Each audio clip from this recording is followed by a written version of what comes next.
శిష్యుల కొరకు, శిష్యుల బోధ కొరకు, యేసు ప్రభుని విశ్వసించిన వారి కొరకు యేసయ్య ప్రార్థన చేశారు. ఏమని ప్రార్థన చేశారు? వారందరూ. వారందరూ అంటే కనుక 12 మంది అపోస్తులు, 72 శిష్యులు. సో వారందరూ ఒకరిగా ఐక్యమై ఉండాలని ప్రార్థన చేశారు. ఒకరిగా ఐక్యమై ఉండాలని. ఈరోజు నేను చేసే ప్రార్థన కూడా అదే.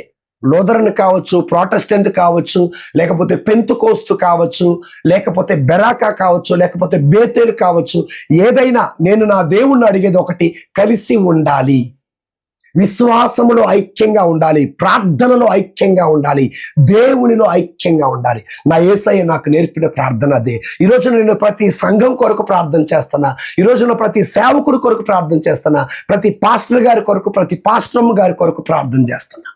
నా యేసయ్య నాకు నేర్పించాడు. విశ్వాసులారా, సేవకులారా,